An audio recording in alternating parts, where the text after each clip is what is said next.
It's favorites and fails time! Favorites and fails time! Are you ready? I am so excited to share with you the best products I tried this month and the worst products and everything in between. The countdown starts. Countdown? Not Cowtown. The countdown starts right now. If you've never been to one of my favorites and fails videos before, I do things a little bit differently. We start off with the worst product I tried this month and count down all the way up to the best product I tried. So let's go ahead and get started with number 10. This is a product I've been trying for a while, for months, and I'm finally giving up on it. This is the Apple Cider Vinegar Hair Rinse by DP Hue, and this is a famous hair product. I think like one of the Kardashians or somebody uses this, somebody super famous, and I just can't with this. I just can't. I can't do it. It is supposed to be a shampoo and conditioner substitute with color locking technology that gently removes impurities. So I tried this in replacement for my shampoo and conditioner. My hair was a mess. I did hear you could use it kind of as an in-between shampooing kind of thing. So if you're just washing your body but you don't want to shampoo, you can use this instead. That dried out my hair really badly. I mean, this has just been a hot mess for me. So I just decided to abandon it and I'm not going to use it anymore. And I don't even know who to pass this on to. I will start offering this up to my friends to see if they'll use it, but this was a big no for me. If you have used this and you like it, please let me know in the comments below so I can target which one of my friends I'm going to give this to, because this has just been... Ugh. Next one is a big bummer for me. I'm so sad that this is the way that it is. This is the new Kat Von D Super Brow, and that is a very accurate definition for this. I got it in the shade dark brown. I thought about getting one of the fun colors that she came out with, but I knew I wouldn't ever use it, and for the price point, it was really just for fun purposes, and it's just not functional for me to spend that much on a brow product just for like using it once or twice. So I thought the dark brown would be good for me. This stuff is like paste. It's like dip brow amped up to the 10th degree. I mean, it is just, it's so intense. It is pasty. So it makes it very difficult to get any kind of eyebrow look except for an Instagram brow. So if you really like those block brows, this is a product that's for you. It is the Super Brow, and that's all you're getting. You're not getting anything that looks anything close to natural. This was a huge fail. I can't get it to work. Again, if you have tips for me on how you use this and make it look a little bit more natural, I mean, I'm not expecting it to be super natural, you know, we're not gonna... I understand it's not meant for a natural brow, but I can't even get close. Even if I just dot it on a little bit and then try to spoolie it out, it looks patchy and terrible, and this is a huge no for me. Now we're getting into products that I don't dislike, but I don't like them. I don't enjoy them. This is the B-Hydra by Drunk Elephant. This has some amazing ingredients in it. The ingredients in here are phenomenal. I'm currently working on my full Drunk Elephant review. They sent me a ton of products, not sponsored, that I'm working on trying out. I tried this for quite a long time, and my complaint is not with the ingredients or the effects of it. My complaint with it is the texture of it.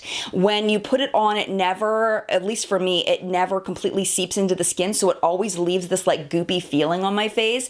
And the last thing I want when I go to bed and lay my face down on the pillow is for my face to stick to my pillow. It is the grossest feeling. And you know, if you know me, I do not like textural things. I can't use setting sprays. I can't stand anything on my face that has a significant texture. And this has, it just feels sticky on my face forever, like all through the day. It never seems to completely seep in. The only way I can use this is if I wear it under makeup, because I feel like the makeup kind of helps mix with it so that it's not so intense. I tried using different amounts of it, but the problem with using less of it is then I can't get it to spread all over my face. So, I mean, it's just...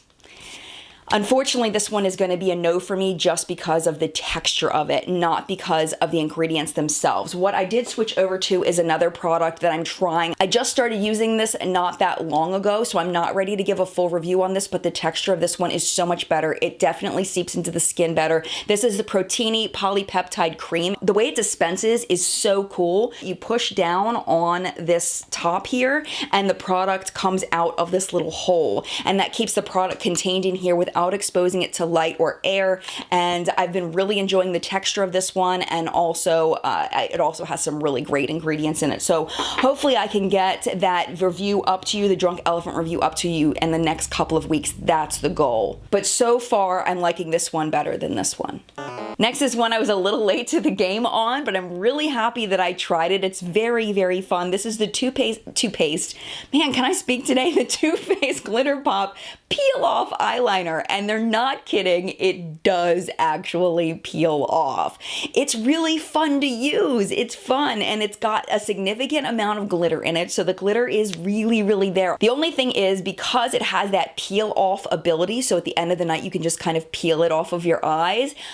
Because of that, you can feel it, or at least I can feel it all day long on my lid. It's got kind of a tightness, almost like wearing a sticker on my eye all day, which is a little bit odd, a little bit distracting, but it's not a deal breaker for me. It doesn't feel bad enough that it really bothers me. Another thing I wanted to mention is that the brush on here is very, very thin, so it's easy to get a nice thin line, and it's also easy to build up the thickness as you go, which I also really like. It's fun, and if you like this kind of product, I think you'll really like it. Because it's the peel off, you don't have to worry about it smudging throughout the day, which is great. I also don't have any glitter fallout on my cheeks through the day with this, and it's even pretty just on its own. You know, using one eyeshadow over the lid that's similar to my skin tone, and then putting this on as a liner with some mascara is so, so pretty and fun, and I'm really enjoying this. So, I mean, it is lower down on the countdown because I like so much of this other stuff better than this, but it is really good and I'm liking it. Just not perfect.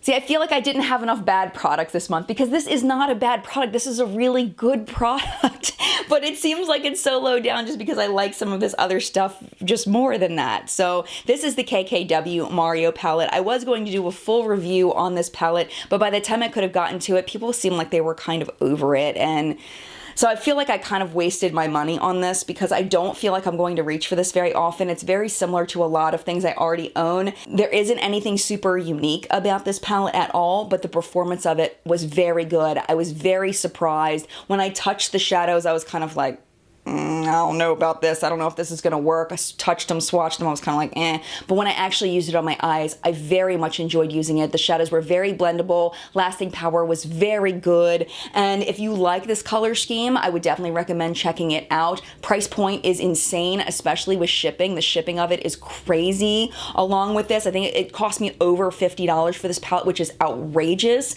But it is a good palette. I just wish I hadn't bought it. You know, like, you ever get that where you're like, you know, you buy something and you know that it's good, but it's like, why did I didn't need that. Why did I buy it? The reason why I bought it is because I was going to review it, and then I didn't review it, so it was a total waste of my $50-some. It'll be nice for comparison with other palettes, like I'll use it for duping purposes and things like that, but other than that, I'm probably not going to reach for it, even though it is a really good palette. It is, I have to say it is. Number 5 is another palette that I really, really like a lot. It's the Nudie Patootie by Laura Lee. I've been very much enjoying it, especially the matte shades. The matte shades are like perfection. They're so, so good as far as the quality, the blendability, the pigmentation, the lasting power, all of that. Where this falls for me is the glitter shades. And I did do a full review of this palette. I did a first impression and a full review. So if you're interested in hearing more about this palette, I will link those 2 videos down below. But I have glitter fallout through the day on my cheeks. No matter what glitter glue I use, I just can't get it to stay on my lids, and I'm still having that problem even after I filmed those videos. This palette does have some shades that are unique to my collection. Bare is very unique to my collection. The closest thing I have is from the Peach palette, but that has some glitter in the background, so I really have nothing that's like this Bare shade. I also have nothing that's like Jaybird, and like I mentioned in that video, Jaybird is a duochrome, and it is so fun and so gorgeous, and I really, really love it. I've created some fun looks with this, some easy wearable looks with this, and I'm very much enjoying it. It's a very high quality palette overall. It's just that glitter thing is killing me. And also I get a lot of transfer of the glitter up onto my brow bone through the day, which I don't like. But in my comment section, people have told me that they don't have that problem with glitter falling on their face through the day, that their glitter glues work fine with this, and they use some of the same ones that I use. So maybe it's just me. I don't know. Overall, I'm very happy with this purchase. I'm very happy that I have it, especially for the matte shades. And yeah, it's a really good palette, but it definitely has things that I wish were just a little different. Next up are two highlighters that I have very much been loving. They are so good. They're from the brand Pop Luxe. Pop Luxe is a brand created by a man named Nudie, and Nudie also has a YouTube channel that I am absolutely in love with. If you liked good, thorough, honest reviews, Nudie is a great place to go, but I cannot watch his videos around my kids. There's a lot of things that are very adult in his commentary about products, so definitely keep that in mind. If that's not your style, you're not going to like his YouTube channel, but I personally adore his YouTube channel. I love it. I laugh the whole time, and I feel like he does a great job with his reviews. He also has a cosmetic company called Pop Luxe, and what I got from there is I got two highlighters. I got this one in Double Life. It's a peach that shifts gold. The other one that I have is the Black Ice shade. Now this one is very odd, okay? So it looks gray, but then when you get your body heat on it, it turns white, and that's why it's called Black Ice. Now this one, if it's in a hot room, I just want to let you know ahead of time, it will just be white, but you can cool it back down by using a little bit of ice on the back to cool down the product if you really want to see that gray shade. But really, it's just more of a novelty, the gray shade. The white is what you're going to see on the face anyway, and if you're just looking for the performance of the product, that's what we're dealing with here. They are very blinging, poppy, from space kinds of highlighters. They're definitely a unique formula in that they're pressed very hard. You know how when you use a lot of highlighter, you'll get kick up of product. That does not happen with these, which is very, very weird. This one is a little bit more granule, where this one is just really smooth. It's very odd. It doesn't even feel like a highlighter. It gives you like a glow, a sheen to it. The lasting power on this formula is really, really good. The only people I feel like would not enjoy these would be people that just don't like that bling in from space look. They're really, really nice, and the fact that they don't have that powder kick up, I know is going to be very attractive for a lot of people. I know Nudie's currently working on an eyeshadow palette. I believe it's his first eyeshadow palette, and I cannot wait to see what he comes up with. Really, really excited for it. When we get into like 3, 2, and 1, they're typically products I just can't stop using. That they've just pulled me in this month, and I can't stop, won't stop, you know? This one is the brand new L'Oreal Paradise Enchanted Scented Blush. The eyeshadow palette has been good, and I've liked it, but it hasn't pulled me in the way that the blush has. I am wearing the blush on my cheeks today. It is gorgeous on my skin tone, absolutely gorgeous. It gives just a light peach flush to the skin, and it's just a really nice blush, and lasting power is really good. As far as the scent, it is less sweet than the Too Faced scent. It reminds me of if you got some kind of peach mixed drink where you had some kind of peach mixer in the drink. That's what it smells like to me. But the point of a makeup product is not the scent itself, but the lasting power and the performance of it, and this has been performing very, very well for me. I'm really enjoying it.